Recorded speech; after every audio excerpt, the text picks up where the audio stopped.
Bonjour à toutes et bonjour à tous, bienvenue dans cette vidéo qui sera plus longue que d'habitude puisque vous le voyez dans le titre, je reprends les phrases à prendre sous la dictée. Vous allez entendre 3 phrases, je vais vous demander de les prendre sous la dictée, je les écrirai et nous les commenterons ensemble. On commence par la première phrase que je lis d'abord et ensuite je vous la dicte. Première lecture, lecture rapide. Tous ces gens, quelque divisés que soit leur spécialité, s'acquittent fort mal de leur office, tant est grand chez eux leur fond de paresse native.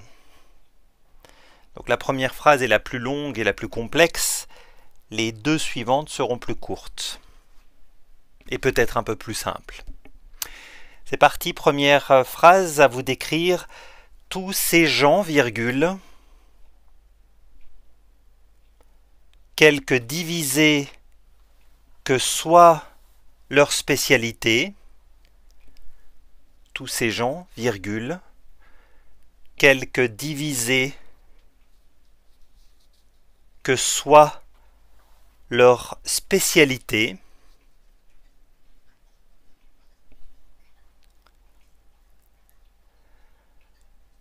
s'acquittent fort mal de leur office, virgule, tous ces gens, virgule, quelque divisés que soit leur spécialité, s'acquittent fort mal de leur office, virgule,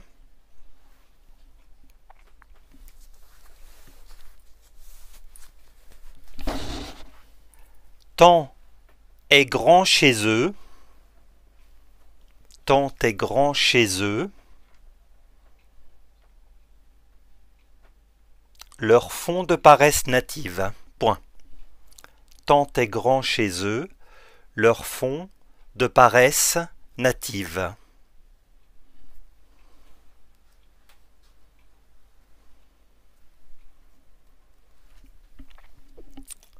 Point. On va passer directement à la phrase 2. Ensuite, la phrase 3, et nous corrigerons toutes les phrases en même temps. Numéro 2, je lis d'abord. L'art doit chercher à créer des symboles assez larges pour qu'ils intéressent l'humanité tout entière. À vous d'écrire. L'art doit chercher à créer des symboles. L'art doit chercher à créer des symboles assez larges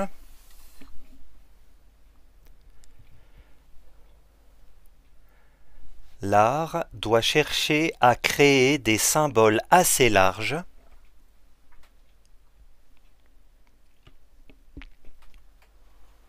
pour qu'ils intéressent l'humanité tout entière. Point. Pour qu'ils intéressent l'humanité tout entière.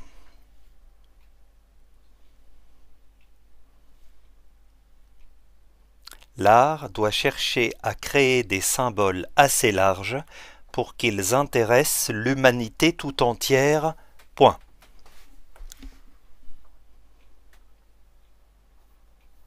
Et enfin, troisième phrase, je lis d'abord.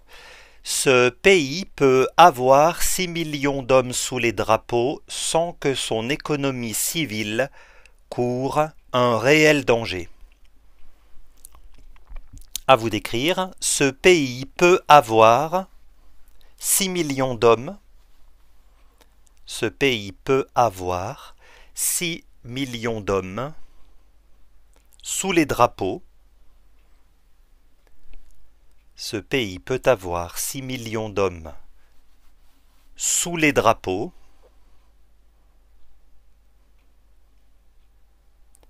sans que son économie civile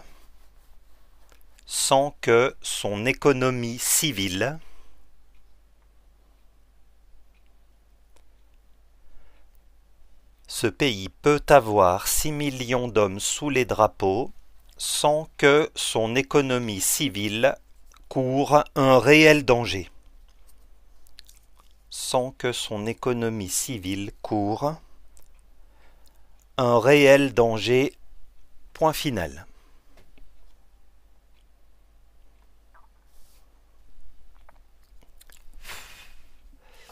Alors, on va corriger ensemble ces phrases. Vous pouvez faire pause de manière à les relire, hein. Je vous rappelle que la lecture est primordiale dans vos travaux, quels qu'ils soient d'ailleurs. Vous devez toujours passer un moment de relecture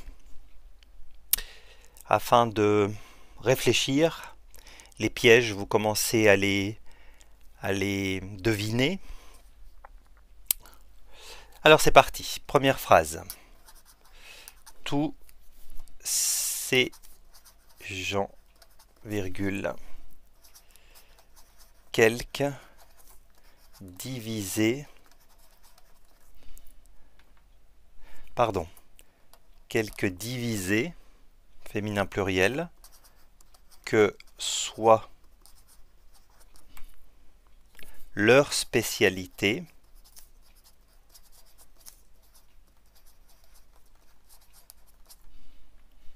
s'acquitte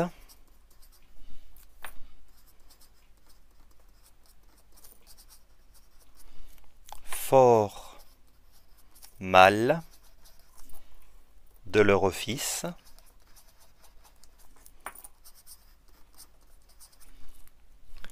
tant est grand chez eux leur fond de paresse native.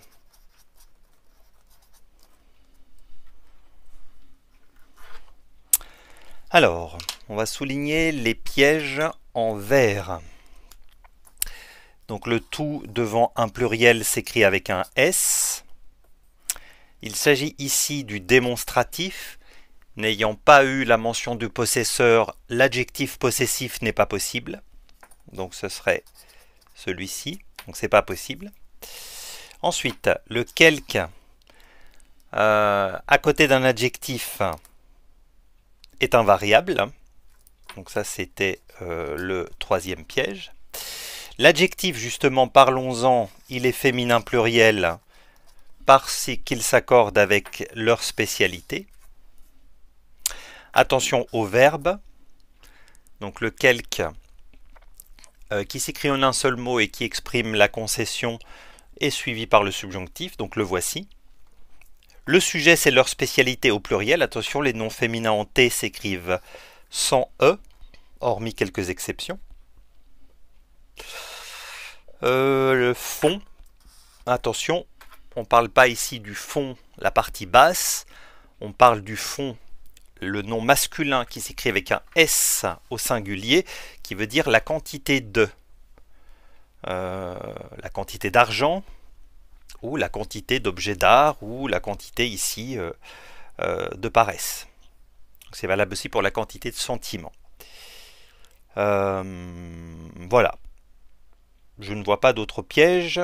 On remarque le fort qui est un adverbe que l'on peut remplacer par très mal, bien mal. Et voilà. Phrase numéro 2. L'art doit chercher à créer des symboles assez larges pour qu'ils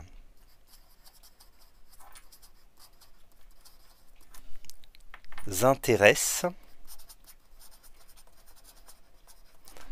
l'humanité tout entière.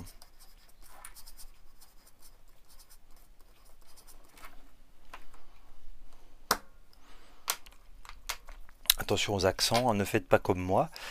L'accent doit être bien dirigé. Alors, premier piège, c'est un adjectif large. Attention au S. Qu'est-ce qui est large? Ce sont les symboles. Humanité, je vous l'ai dit tout à l'heure, c'est la même chose que spécialité. Les noms féminins en T ne prennent pas de E supplémentaire, quand bien même il serait féminin. Et le vrai piège, il est là, tout entière. Je ne sais pas si vous avez mis un E. Or, ici, je vous rappelle la règle, tout est un adverbe. On a deux raisons, enfin deux indices. Le fait de le remplacer par totalement, tout égale totalement égale adverbe, et le fait qu'il soit suivi par un adjectif entière, ici est un adjectif. Donc là, on a une preuve irréfutable, le tout à côté d'un adjectif est un adverbe, et les adverbes ne s'accordent pas. Donc c'est la liaison que vous avez entendue. En aucun cas, vous devez mettre un E à la fin de toute. Et chose exceptionnelle en français, le tout est le seul adverbe qui s'accordera malgré tout, je dis bien malgré tout, lorsqu'il est suivi d'un adjectif qui commence par une consonne ou un H aspiré. Ce qui n'est pas le cas ici. Mais c'était l'exception.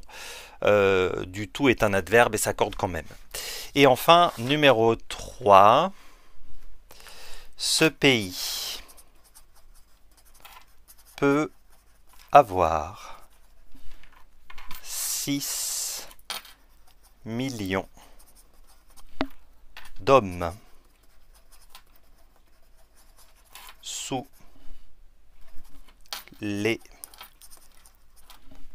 drapeaux sans que son économie civile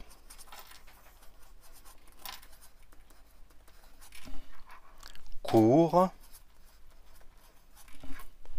un réel danger. Je ne vois un seul vrai gros piège, c'est court. Attention, la tentation serait d'écrire court comme ça.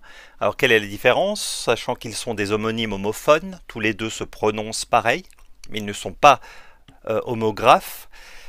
Court avec un T, c'est le présent de l'indicatif. Il court le marathon.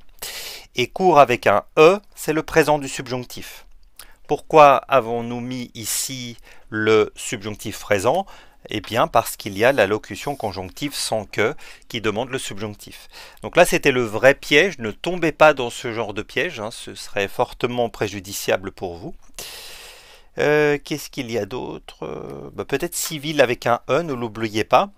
C'est un groupe nominal hein, qui contient 3 éléments, le déterminant possessif, le nom noyau et l'adjectif qualificatif. Le principe du groupe nominal, c'est que nous devons coordonner les éléments du dit groupe. Réel danger, c'est pareil, hein, groupe nominal. Donc réel doit être au masculin, puisque le nom noyau, danger, est lui-même masculin. Voilà, j'en ai terminé avec les phrases que vous attendiez, hein, je le sais, j'ai eu beaucoup de messages dans ce sens. C'est une vidéo qui est toujours un peu longue, hein, elle fait entre 13 minutes et 15 minutes, donc c'est long à enregistrer, c'est long à mettre en ligne, raison pour laquelle je n'en ferai pas tout le temps. N'hésitez pas à me poser vos questions, n'hésitez pas à partager vos erreurs, à partager aussi vos réussites. Je vous souhaite en tout cas beaucoup de plaisir au travers des exercices que je vous propose sur cette chaîne. Je vous dis à très bientôt et la semaine prochaine, nous aurons les fautes commentées de la presse. C'est pour le 26 octobre. À très bientôt donc.